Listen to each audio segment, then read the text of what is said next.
Bridal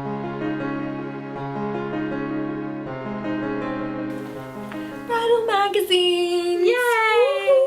So, at the end of last year, little Miss Tamara got engaged. Cutest story, but we don't have time for that. I think it's in actually one of the other videos. Oh, okay. Yeah, I explained about it. Yeah, well, it was so adorable, and I was the first person who she caught up and told because I'm really special. Anyways, so after she got engaged, we thought we'd get straight into it and just start, I guess, talking about the talking and getting all excited. Because we're girls, and that is just so much fun for us. So we thought we'd start a wedding Wednesday. So every Wednesday we'll try and upload a video with something wedding related, because just from what we've learned Yeah. through the process of Tamara getting engaged. we're like so far from it, still like a year and a bit away, but You never start too early. no. And we thought it would be good for people who are starting the process or in the middle of it to kind of know and understand what another bride-to-be is going through. So our first topic is bridal magazines. They are expensive, and Are they worth it? are they worth it? That's what we're going to come to conclusion today. So my answer is some are and some are not. I feel like they're so helpful. So I've interned at Bridal magazines for like over a year, and so I've learned a lot through the process, and I feel like when Tamara got engaged, I could just help her out so much, and I could give her so much tips and tricks. And from what I've learned being there, I've realized that bridal magazines are a huge deal to bride-to-be's. Yeah. Because they just give them, well, from the magazines that I've been at, I think the most important part of the bridal magazine is the real life weddings. Yeah. And like just getting all of your feedback from that, because it just, I think looking at how others do it is more realistic than looking at any photo shoots that are in the magazine or Exactly. any of that. Yeah, exactly. Like I literally have, this is not even the beginning of it, There's I some on the literally floor. have piles of wedding magazines, and they're not cheap. Like this one here is $14.95. This one was $15.95. This one is $15.95. So they're not cheap magazines, and you can't just keep forking out all this money for a big, you know, wad of advertisements, because That you that's- can find online. Exactly, to be yeah, it's honest. just not worth it. And like with Pinterest and so many of these other sites out there, it's like, are they really worth it? So I pulled up my 3 favorites, the 3 that I think are worth spending the money on and that you actually get something out of.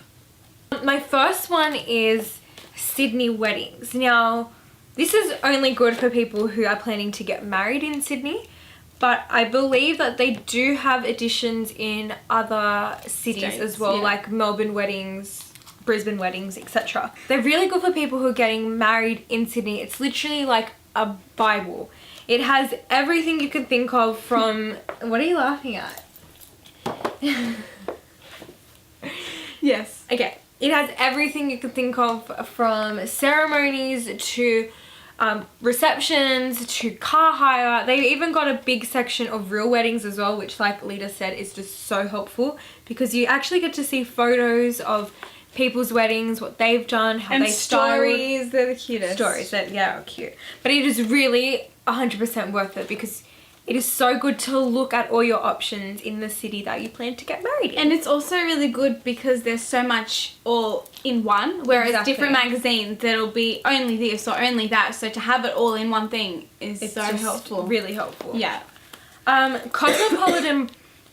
Cosmopolitan Bride is another good one. It's not the thickest of magazines, so you are spending a lot for not that much content, but it isn't filled with advertisements, which is really good. And the thing I like about it, what do I like about it? Oh, thing I like about it, it's got a heap of real weddings, and the photos are beautiful. And another thing that was really good is most of the weddings tell you how much they spent. So you get to see what their budget was, how much they've spent, and what it actually looked like for the money that they've spent. It did scare me a little bit because people's budgets are like astronomical, but it was still really helpful. Now my favourite, Yeah, for reasons that we are not going to say. Bride to be. It is actually surprisingly really, really, really good and full of content. They've got everything from DIY ideas to real weddings to a heap of photo shoots of there were things like groomsmen outfits and dresses and things to wear on your honeymoon, and it was really, really good and really helpful. I think the only problem with Bride to be would be the expensive luxury items that they put in there in their photo shoots, and like, you know, in their layout flat lay pages. It is crazy, but at the end of the day, the magazine itself is just so helpful. And I think the real weddings that they feature give you a lot of really good ideas of things that you could go off and do, and you don't necessarily need to spend a fortune to make your wedding look like theirs did, which is really good. It gives you a lot of ideas of things that you can go home and do. So, well, that is all from this little episode of Wedding Wednesdays. We hope you enjoyed. We hope it helped. And go out and buy these magazines if you're getting married. They're the 3 that I recommend, and they are extremely helpful. So enjoy it. Till next time. Thanks for watching. Oh, and don't forget to like, subscribe, and comment.